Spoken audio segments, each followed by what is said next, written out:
keynote now. It is my great pleasure and honor to introduce our first keynote speaker, Mike Davies from the Intel Labs. Mike graduated from Caltech in 2000. Currently, he is a senior principal engineer and the director of Intel's Neuromorphic Computing Lab. He is most well known for the LowiHi series of neuromorphic chips.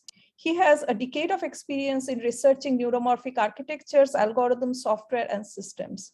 Earlier, he was a founding employee and director of Fulcrum Microsystems Silicon Engineering Group, where he led the development of 4 generations of low latency, highly integrated Ethernet switches using asynchronous design methodology. Today, he will take us on a journey of advances in neuromorphic computing for fast, efficient, and intelligent processing. Please welcome Mike Davies.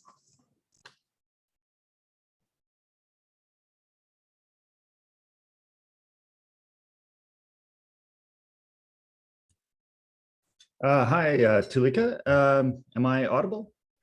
Having trouble sharing the content. It seems that the host will need to enable sharing.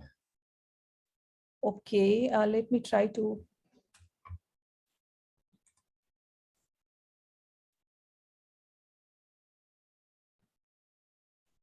I don't see Aviral.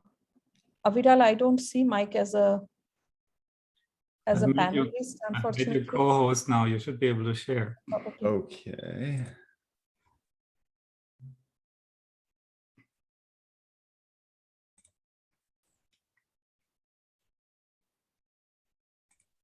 How is that? Yeah. Yes. Perfect. Okay, very good. I'll get started then. Thanks, Tulika, for that introduction. It's great to be here and to be able to tell you a little bit about the progress we're making in our neuromorphic computing research program in Intel Labs. You may have heard some of the press just 2 weeks ago. We announced our LowiHi 2 chip. So I will cover that a little bit of what this next step for the field is, and not just on the hardware level, but some important software that we are launching as well, which we hope will help advance this field forward to commercial applications. So to begin with, let me start with some basic motivation of why we're looking at neuromorphic computing and why we think this is an important field for progress in computing in general, and AI, of course, as well. And as you may know, neuromorphic computing is about rethinking computation itself from the standpoint of biological principles and the ways that brains are computing in nature at the very lowest level, the form and the function of the neurons inside brains. And we don't need to even consider a human brain, such a complex 80 billion neuron system. Even some of the simpler brains in nature, so a cockatiel parrot, for example, has extraordinarily impressive capabilities if you measure it by the benchmark of what's possible today in a similar kind of form factor of what we can technologically build. So that being, let's say, an autonomous drone, a racing drone that are now compete regularly at major robotics conferences. And these two devices are pretty similar in the sense that they fly through the world and they're trying to accomplish various tasks. The cockatiel is able to incredibly, fly through completely unknown environments, forming maps and an awareness of that, spatial environments it's in at very high velocities, learning on the fly, able to understand, where food is, where predators may be trying to attack it, prey, all the range of behaviors that you find in biological organisms. And beyond that, beyond what clearly a bird brain is evolutionarily programmed to do, as you may know, cockatiel birds can learn a human language, or at least a small vocabulary of words, which clearly is not part of its kind of evolutionarily trained repertoire. There's even reports of them being able to manipulate cups to feed, which means that they understand something about the affordances of objects found in nature, tool making, some very, very primitive tool making kinds of capabilities. That's phenomenal. That's all on a 50 milliwatt power budget, and a 2-gram brain or so. And you compare that to then, these latest racing drones. They're operating, at, it's quite impressive capabilities, being able to fly between gates and do this kind of visual object tracking and detection on the fly.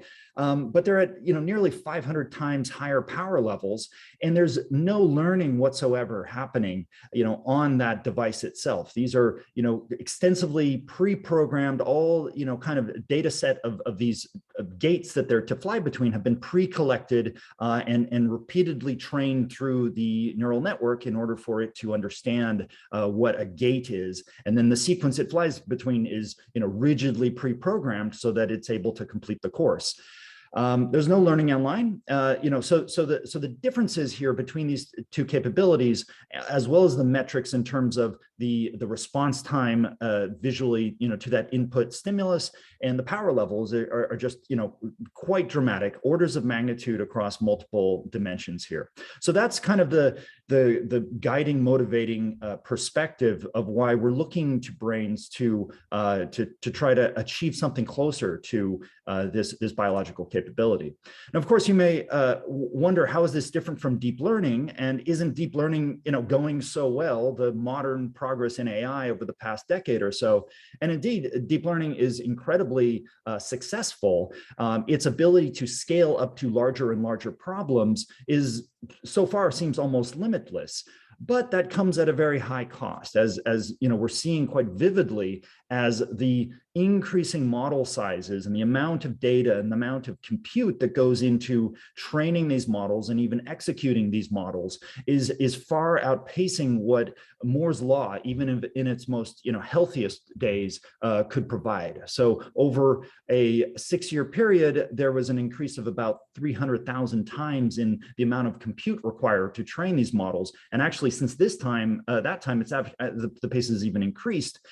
By Moore's law, you might expect a gain in about 8 times improvement in computing power over that time. Of course, architectural changes and just brute force is scaling up to many systems, chips is supporting this, but this is not on a trajectory to close the gap with nature. This is good for solving certain problems where you have lots and lots of pre-collected data and you're solving problems of such economic importance that you can train complex models like that. But if we're looking at a technology that allows us to deploy intelligence into power and latency constrained devices, we really need to go back to the basics and think about what other techniques might be available to us. And then if we focus in on this learning aspect of what we find remarkably in biological brains, able to learn from few examples continuously while that bird is flying around performing all kinds of other tasks, compared to the deep learning paradigm, where we have a slow generalization process that happens in an extremely compute intensive manner, processing large collected pre-collected data sets. The difference here is very dramatic too. And of course, this gets purely into the algorithmic domain, but there's something about brains that are supporting this kind of quick generalization capability where learning is inherently online. So additional data points cause the brain's understanding of the world to adapt quickly and dramatically. And especially in human brains, we have this ability to automatically abstract. So with few examples, there's some kind of a model formation that's happening that explains the world and is able to generalize in surprising ways. So think about a toddler who's learning what a cat is for the first time, and they may see a few different views of a real world cat. And then from those few data points, they're able to recognize a cartoon of a cat, which of course looks nothing like what the real world cats do, and of those few data points that the brain was so-called trained with. Deep learning is fantastic for curve fitting high dimensional manifold space, let's say, that where it's able to generalize within the domain of the data set that's been provided to the system. But as you need to extrapolate beyond the scope of that data set, all bets are off as far as what the behavior, what kind of intelligence or not that will be. So these are two very different technologies ultimately that need to be developed here. There's certainly a place for deep learning, absolutely no question. In a way, this is kind of like the offline evolutionary process that happens in nature, where there's many, many different individuals exploring the world, and collectively through DNA, brains are evolving to a good solution. But there's a wealth of other kinds of learning processes that are going on in brains, and that is part of this neuromorphic computing vision, is to uncover these and really find the right hardware approach that that will support this kind of learning, this kind of intelligence in technology, in chips. So we've been involved in this research for over 6 years now, and we've been exploring this with our first LowiHi chip that you may have heard about.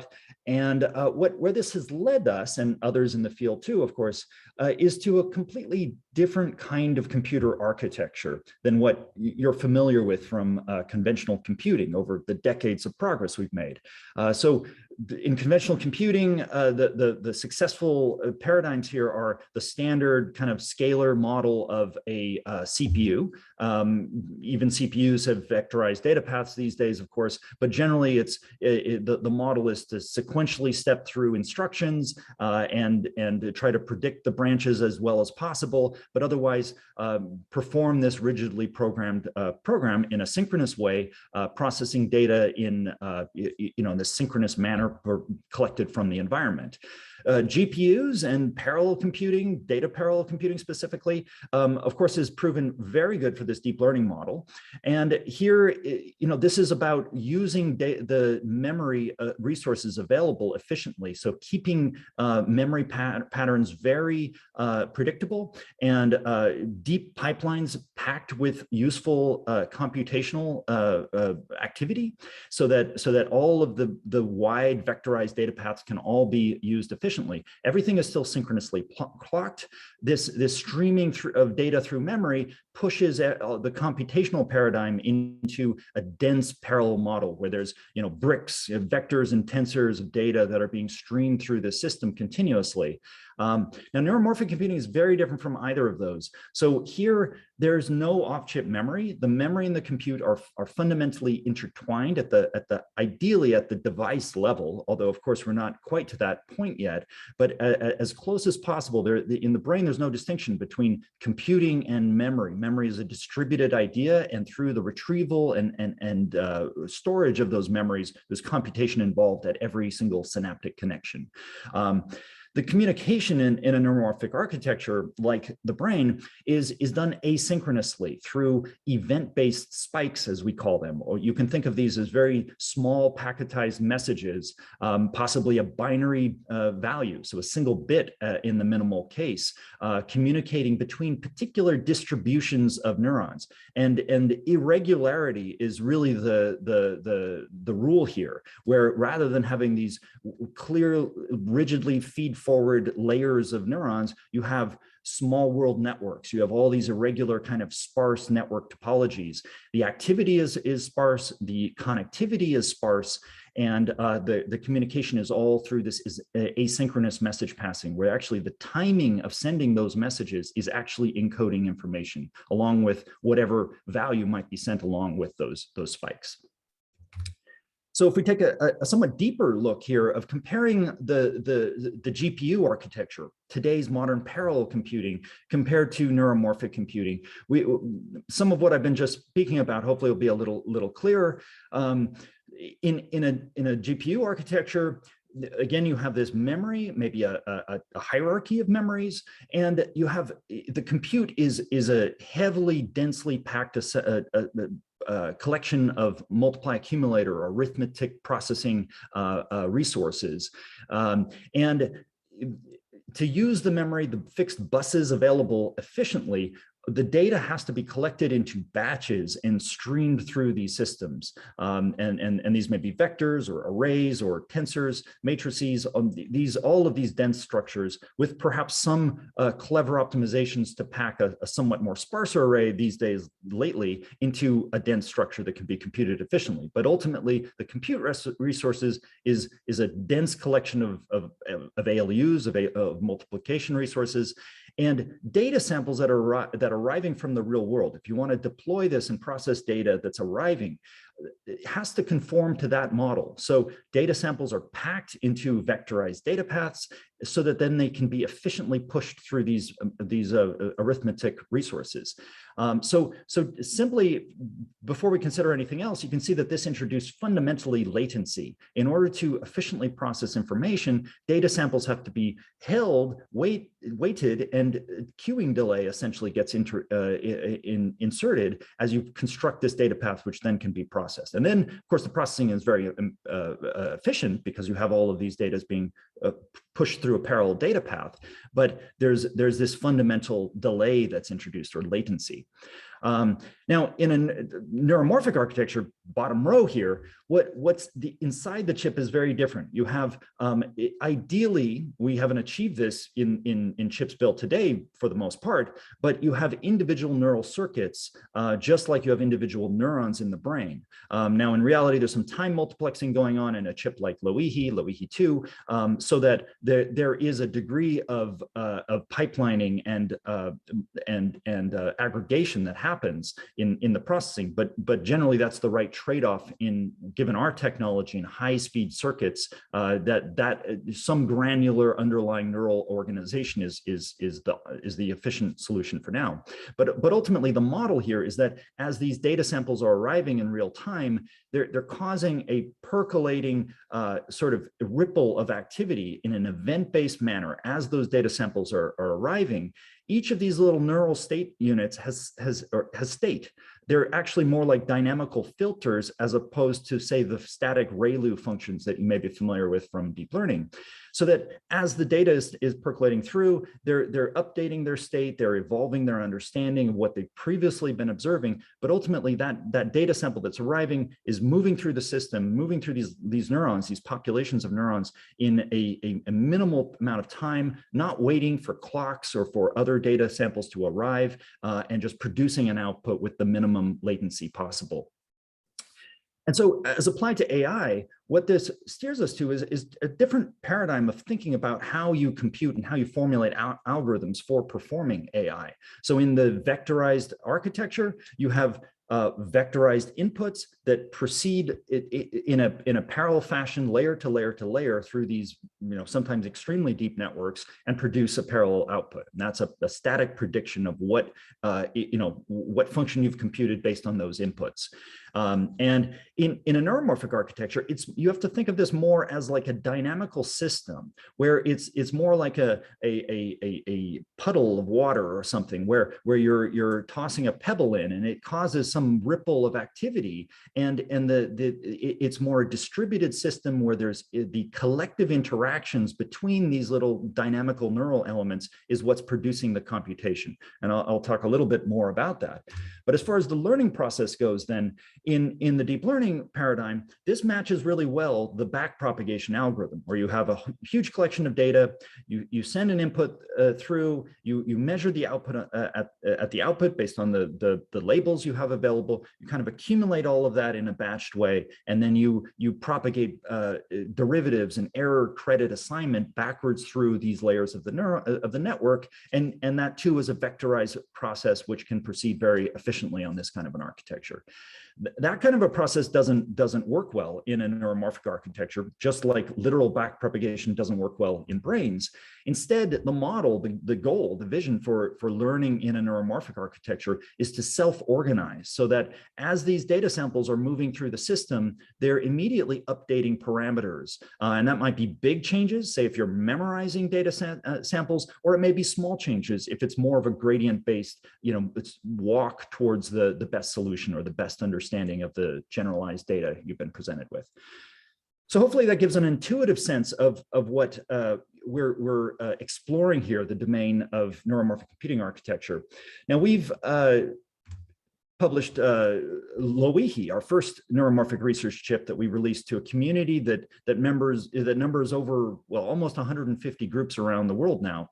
And that's been out and in use for 3 years, over 3 years, 3.5 years now. And we've collected a whole body of example applications, which for the first time in this field, in neuromorphic computing, there's just an unprecedented breadth and quantity of really rigorously characterized comparisons between conventional approaches, state-of-the-art approaches, evaluated across all the relevant computational metrics like power, the energy efficiency, the latency, and the data efficiency of learning in some cases. And comparing that then to the best that LowiHi has provided and the best that conventional architectures provide. And we found very good results in some cases. In some cases, they don't perform so well in a neuromorphic architecture. But here are just a sampling of some examples here. So we have gesture recognition, for example, where there's a continuous time varying visual input, and especially the LowiHi architecture has worked well with event-based data. So this new emerging type of vision technology that senses visual input in the same way that our eyes and retina in nature sense data, and that's in a spike-based event manner. As there's change in the visual field, it produces a spike at that pixel, as opposed to synchronously capturing data in frames, which is how we've been doing video for 150 years, basically. This is taking a more biological approach. You can see in this animation, this is you can see the spike activity as someone is waving their arm and performing these different gestures. And LowiHi, connected to one of these cameras, is able to perform inference on these a class of 10 different gestures at 15 milliwatts of dynamic power. That's both the event-based camera and the LowiHi chip's dynamic power there, 60 milliwatts total power or so. And furthermore, using the learning capability on LowiHi, once you have this pre-trained collection of gestures, we've been able to show that then the new gestures can be learned with just a few presentations of that new gesture. There's also, in the domain of sensing, we have a modality most people don't think about, but learning smells or odor perception, and inspired directly from circuits in the olfactory bulb, or the circuits in the brain responsible for smelling. Working with Tom Cleland, a neuroscientist, able to abstract those networks into a form that actually runs then on LowiHi. And in fact, they do work in terms of recognizing odors in the presence of high levels of occlusion and noise in the environment, outperforming a number of conventional algorithms there. And in terms of learning new odors, able to learn to a very passable level of accuracy, 96%, I think, with a single data sample presented. As opposed to a deep learning approach, a deep autoencoder, which would require 3,000 data samples per class to get to that same level of classification accuracy. There's a lot of work in this domain related to robotics. So you can see some examples here. An example is controlling a robotic arm and using the online adaptation and learning capabilities of LowiHi to adjust to unforeseen perturbations and changes in the kinematics or the dynamics of the system that were not previously modeled. So LowiHi is able to online detect that the arm's motion is deviating from the desired motion, and then adjust the weights in real time to restore that reaching behavior back. And you see the animation here of Mujoku simulation of this behavior. And that's actually been mapped also to a real live Jacko robotic arm. And actually most recently that's been deployed by Open University of Israel, Elishai Ezra Sur, in actual clinical trials that are underway at the Allen University in Israel, of actually putting such a robot arm on a wheelchair mount so that arms can assist with patients who otherwise can't reach, and to do that in a safe way using force-controlled robot arms that are safe to operate around humans and yet adaptable too. Now, most recently, we have some really exciting results coming in the domain of optimization. And this is an example of why this field is so fun and surprising sometimes, because we found that neuromorphic chips are fantastic for solving optimization problems. And so these you may recognize as NP-hard types of problems. Some of them are similar to ones that are being tackled, say, with quantum computing. But constraint satisfaction, SAT, as a game, you may recognize Sudoku or Latin squares. And here, there's this surprising capability of these networks to find the best solutions in an extremely rapid time frame, and it's doing that by injecting noise into the network. So it's actually using noise to stochastically visit different possible solution states based on the constraints that have been encoded in the network or biased into neural activity. And through stochastic search, these systems will exponentially fast converge to a probability distribution that then will maximize the chance of finding a solution. So it very rapidly finds candidate solutions, and then you let it run for some time, and it will find the exact solutions. Recently, we've applied this to a real world problem. So working with Deutsche Bahn in Germany to solve railway scheduling problems. And we found that here, LowiHi can outperform the commercial solver they use operationally by over a factor of 10 in runtime. And that's well over 1,000 times reduction in the energy efficiency compared to that data center Xeon based solution. LowiHi here is operating in under a watt and solving these problems. So this is all really exciting. If you're interested, we have an article, a paper that came out in Proceedings of the IEEE earlier this year in August, and we survey all of these results that we have quantitative data for. And this chart kind of is a summary of that in a very, very terse way, where we're looking at the energy advantage and the latency advantage that the LowiHi architecture provides over the baseline reference conventional solution, a combination of the architecture and the algorithm. So here we're in some cases evaluating the same algorithm, but more commonly we're just evaluating the same problem being solved in different ways, either the neuromorphic way or the conventional way. Of course, in some cases, the algorithms just purely are not compatible between these, so it's not really meaningful to compare, algorithms. You have to compare the complete architecture plus software. And you can see that, so this is expressed as relative gain. So the x-axis is the energy gain that LowiHi provides over the conventional architecture. The y-axis is the latency gain that's provided. And there's many data points here. You can see CSP, for example, the constraint satisfaction problem, lasso, another optimization problem, many data points that are orders of magnitude gain compared to the conventional.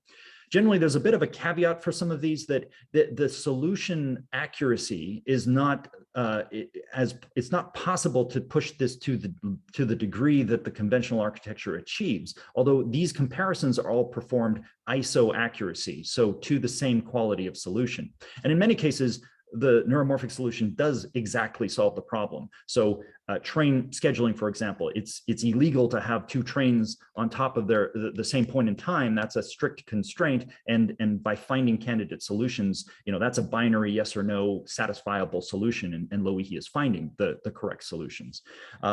In other cases, if it's deep learning inference, typically the accuracies are not what you can achieve with a floating point feed-forward conventional architecture, but we do these comparisons while controlling for accuracy.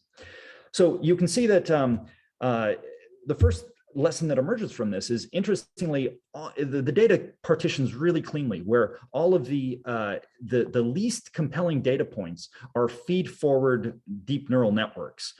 In fact, the worst are just the pure conventional networks that have been taken, pre-trained, or trained according to a ReLU standard deep learning model, and then converted in some way to try to run on LowiHi.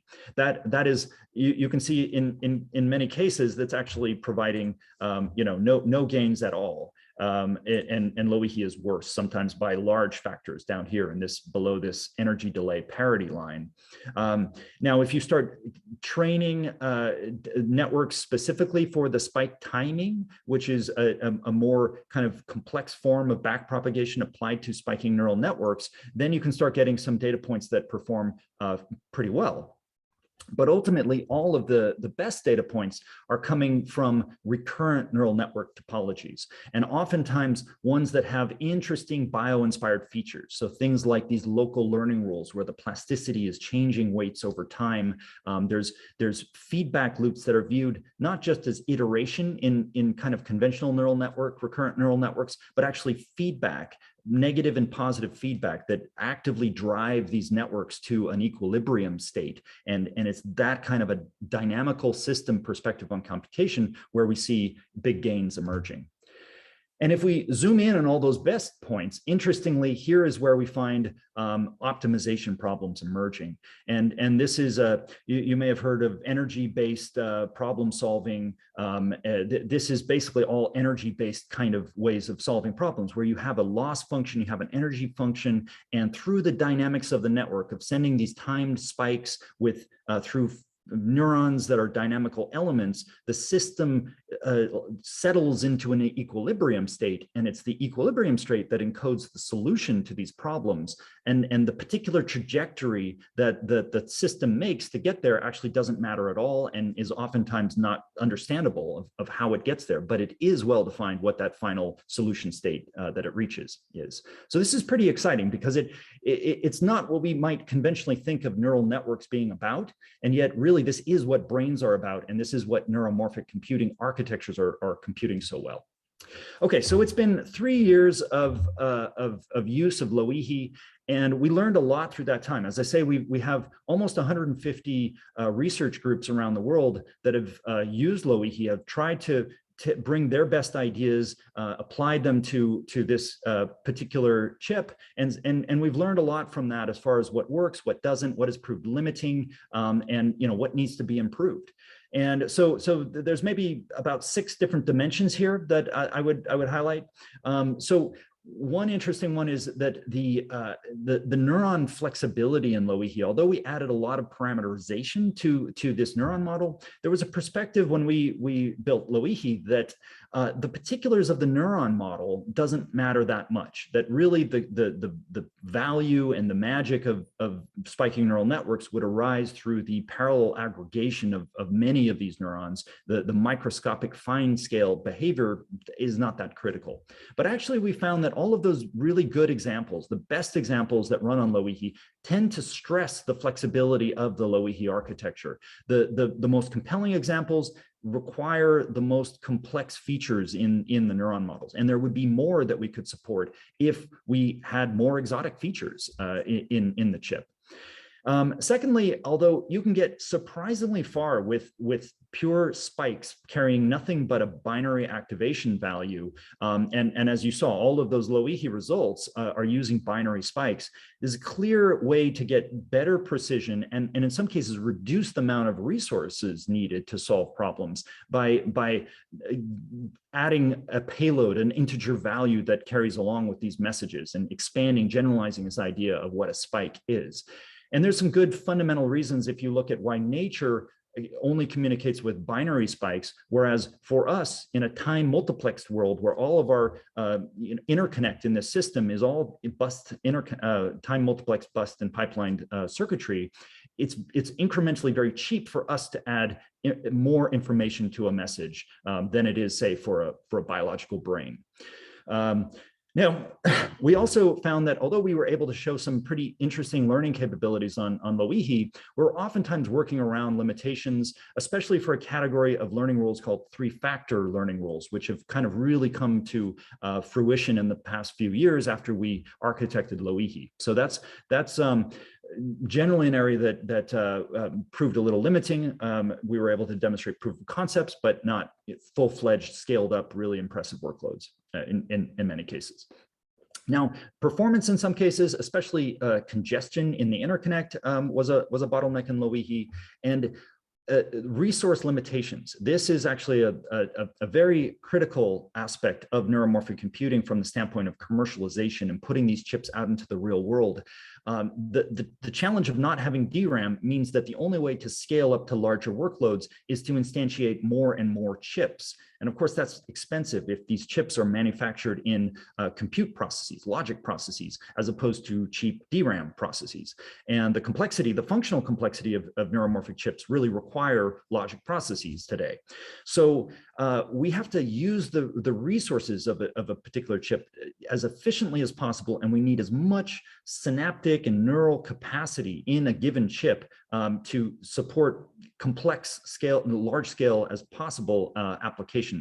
And so LowiHi had 128,000 neurons per chip, but that oftentimes became the limiting factor for supporting large workloads, and we had to scale up to larger systems with many chips in them, which starts looking impractical from a commercialization perspective.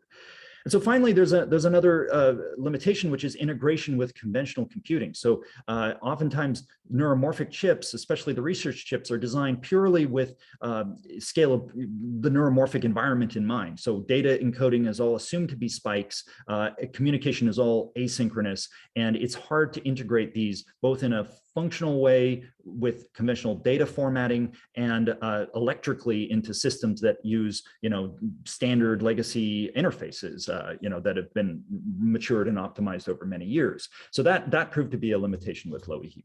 So with all that in mind, what we announced 2 weeks ago, you may have seen is the follow-up to LowiHi 2, and we've addressed each of those limitation areas, hopefully in a really big way. I mean, we think that this is a big step forward compared to LowiHi. We're really excited to see what will be possible now in the next few years. So we've got completely programmable neurons. We have a microcode instruction set that can be used to program the neuron model. So almost arbitrary models can be programmed, including the full extent that we've seen of what people are trying to actually prototype on neuromorphic hardware. We've generalized the spikes. Now they can carry integer values, which are set under the microcode programming of those neurons. We have enhanced learning capabilities. So these categories of 3-factor rules, there's ways to basically modulate at the synaptic level a third term, which may be, for example, a supervised error or a reinforcement-based error projected to the neuron that is misbehaving, and that should greatly increase the learning capabilities of this chip compared to LowiHi. At a circuit level, LowiHi 2 is 2 to 10 times faster than the first one, and combined with these functional enhancements, we have workloads kind of analyzed in simulation at this point that show comfortably 10x gains in the speed of the processing, and similar gains, if not more, on the energy dimension. It has 8 times as many neurons, but in a chip that's half the size. So this is largely thanks to the Intel 4 process that we're using. So we're using a pre-production version of the latest process that Intel has in development, and that's allowing us to stay at that bleeding edge of Moore's law, which, as I explained, the neuromorphic architecture really requires. We need the greatest possible density of state elements, neurons and synapses per square millimeter. And so that's what we've achieved here. Through architectural changes, we're also allowing us to use the fixed resources in this chip more efficiently, so that the neurons themselves don't end up being a bottleneck, and we can actually greatly increase the number of neurons in many cases. And we have just better scaling and integration. So we've boosted the chip-to-chip links by a factor of 4 in their bandwidth. We have compression now, so we can reduce a lot of redundant traffic that was traveling chip-to-chip as we scaled up networks. That provides an effective decrease of around 10 or more for a lot of workloads. And what's pretty exciting too is we've added 2 new off-chip interfaces that allow us to scale LowiHi systems in 3 dimensions. So we can do not just planar meshes of neuromorphic chips, but we can now do 3-dimensional systems. And so we expect to scale these up in the future to very large levels. To date, we've only built one system that we've deployed as of 2 weeks ago to our research partners, this Ohio Gulch system. So LowiHi 2 is online and available for use. Software a little bit behind, but that's coming along. We have this new Kapoho point system, which will have 8 chips on a stackable 4-inch by 4-inch form factor that's coming very soon. Now, shifting gears though, we're really excited about the gains in the hardware, and the pace of progress in the field and the research community is very fast. There's multiple players now coming to this space, and I think we're going to see some really exciting progress. But really, software is a key limiter in this field, and that became very clear to us over the past 3 years of LowiHi use. There's no good framework out there for doing neuromorphic computing. The field is very fragmented and siloed in the sense that different research groups are trying all kinds of different exploration in different directions.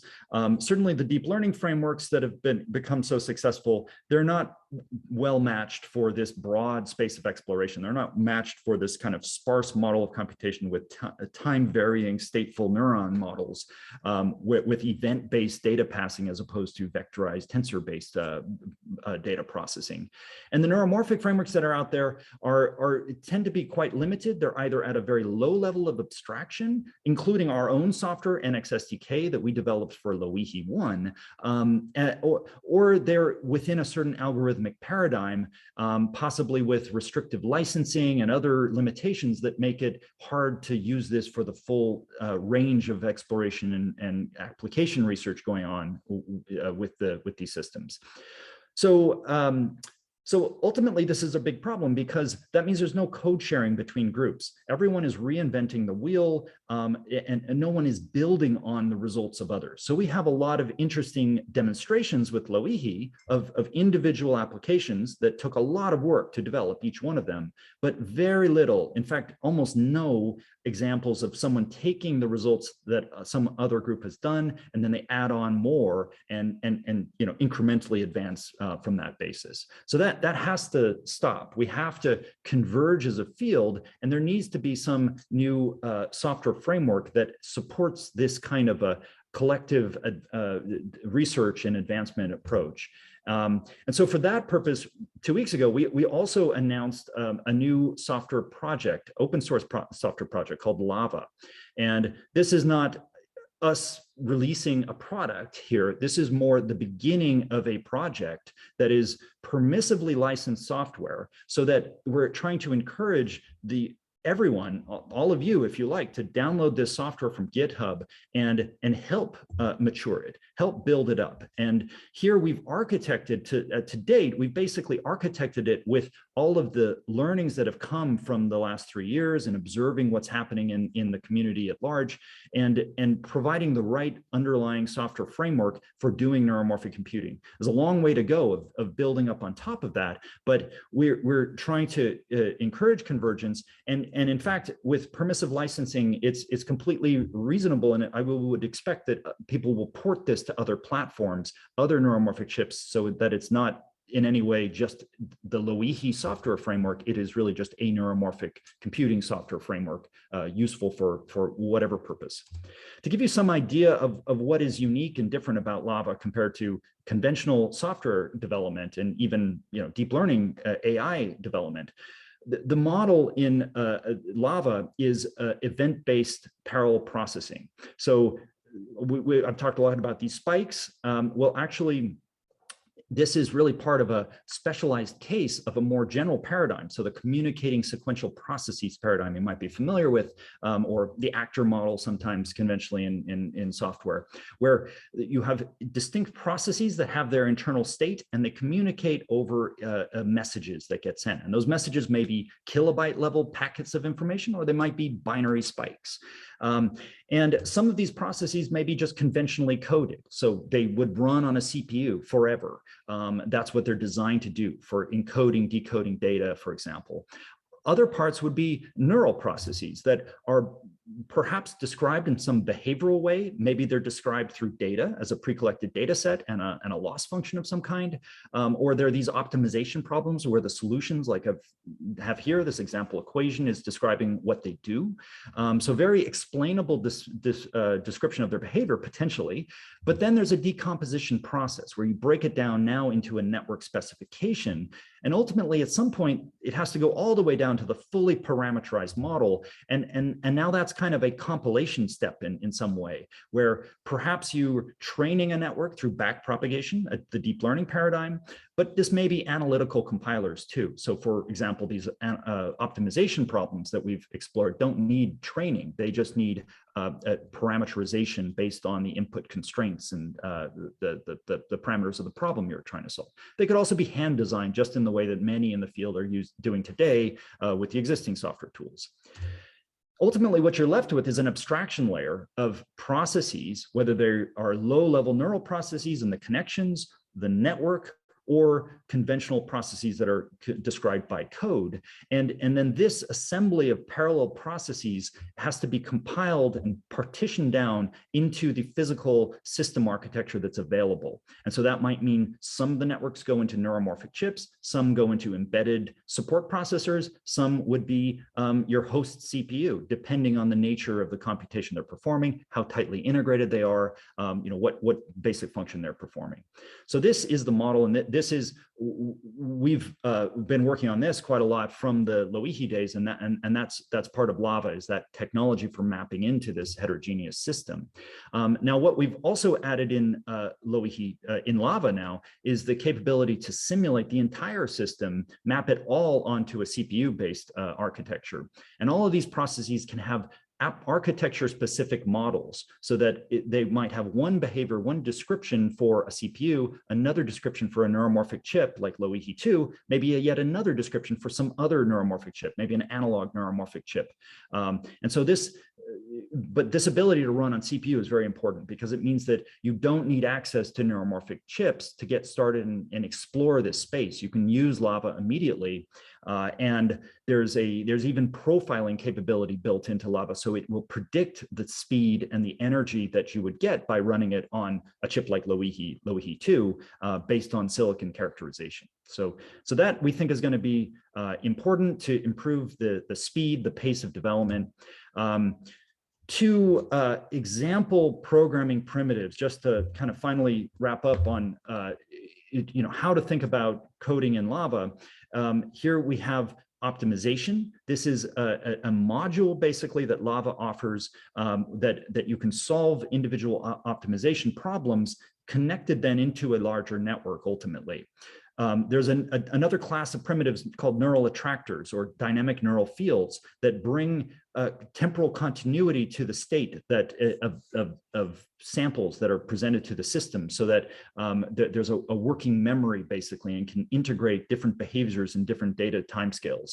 And then finally, there's also a deep learning paradigm or module in Lava, which allows you to construct networks and then train them directly with backpropagation in the way that really gives efficient results on neuromorphic hardware. And there's even new capabilities for using these new neuron models that LowiHi supports, exotic models that have not even been looked at in the context of deep learning, but we can train these types of models, resonate and fire neuron models, if you're familiar with these. So oscillating types of neurons that exist in nature, but it's unclear until recently how to actually use these neuromorphically. Okay, so and then finally, outlook, last slide on the future. So we have a general purpose neuromorphic architecture today, whether it's LowiHi 2. We're trying to support the broadest space of exploration across all application areas.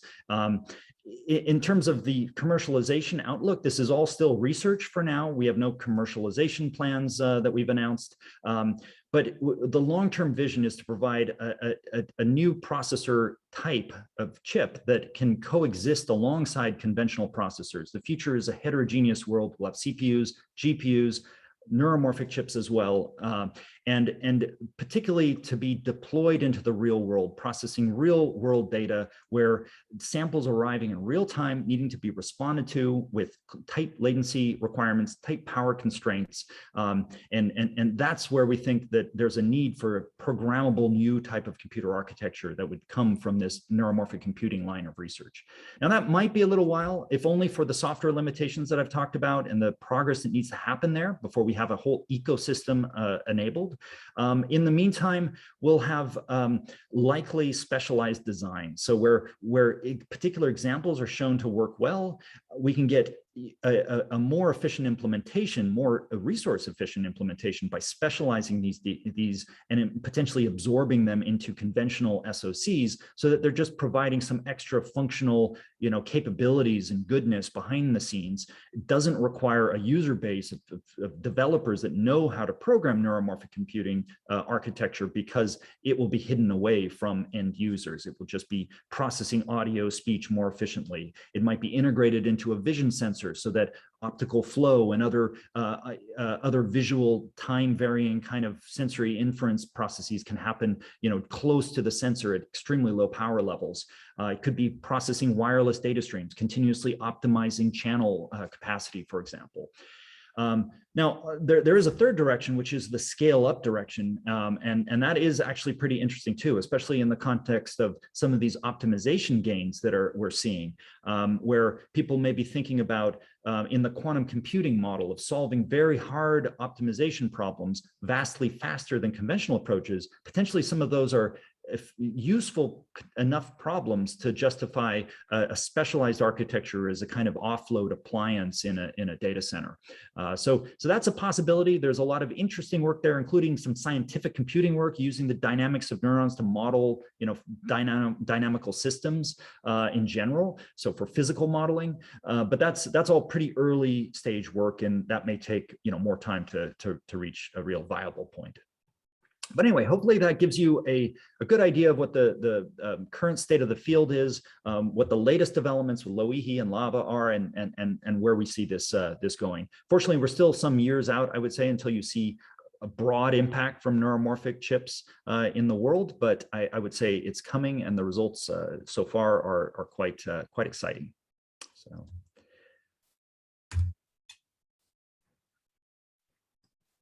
I think I'm over time here, but yeah, I think happy to answer questions. I'll look into the gather system too, if that's how we're doing Q&A. Yeah, thanks a lot, Mike. Thanks for that very inspiring talk and sharing with us all the latest developments, very exciting developments that are going on.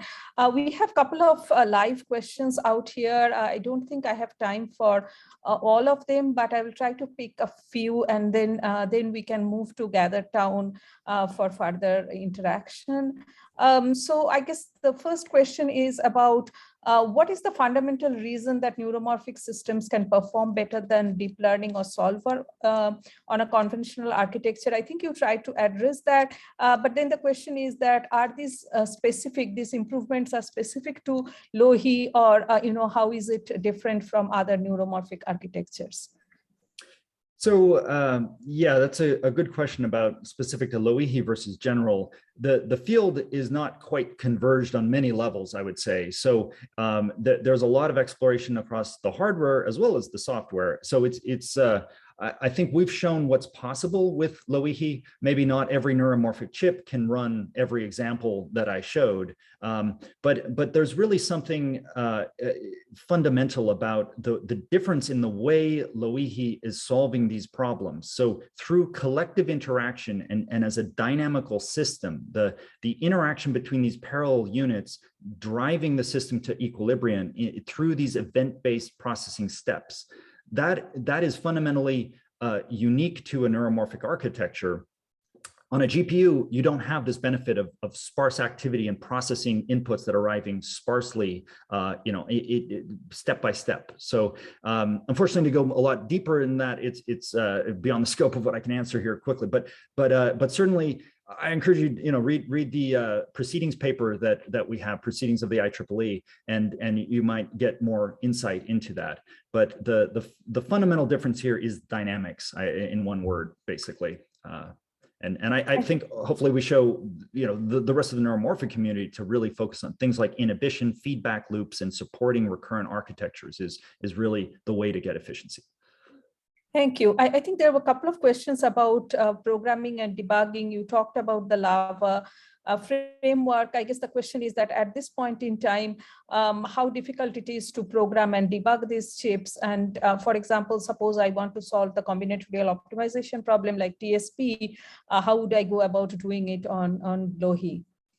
Yeah, so I mean, admittedly, it's difficult today. And that's why we've launched Lava, to try to make this software programming problem more accessible to a general developer community. Right now, you have to be a specialist. You have to be studying this field for years, really, before you could advance on, say, the optimization techniques, the networks that are solving these. We hope to get it beyond that point, but certainly today it's a formidable learning curve, and that's because truly computation is being rethought out from the transistors all the way up to the algorithms. So you just have to rethink your entire intuition about computation and how you solve problems. So it's a big commitment to get into this field, and we're hoping to ease that with Lava, allow layers of abstraction and putting the tools that have been proven to work well into the hands of people that don't want to know or need to know the underlying, detail of the implementation.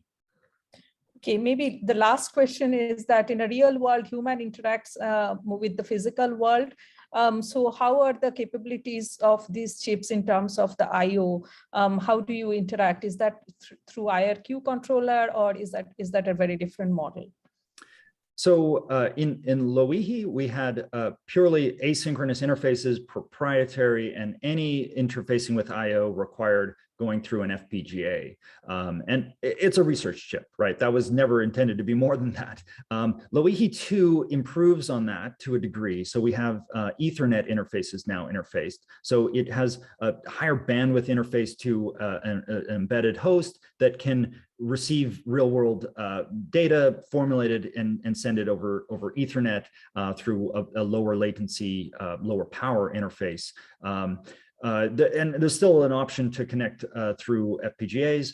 We also have direct support for some of the latest event-based vision cameras. And so this is the one class of camera where they do natively produce spikes. And at an electrical level, we've made efforts to be compatible to some of the asynchronous interfaces of those cameras. So that's kind of the best native sensor. And we hope to see more event-based asynchronous sensors develop. That's another area of hardware research, basically, that I hopefully will see more progress in.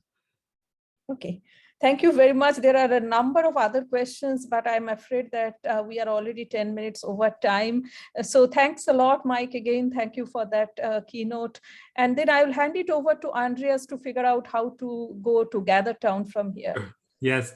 Well, thank you, Mike, first and foremost, for the great keynote. Yeah, if you're available, we can hop over to GatherTown and we can maybe do additional questions there. I have just posted the link in the chat.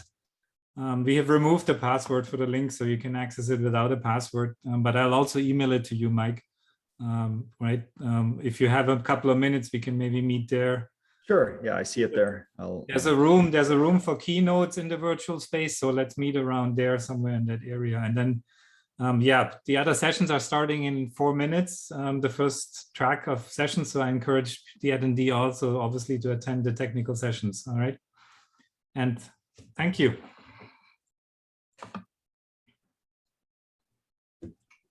Yes.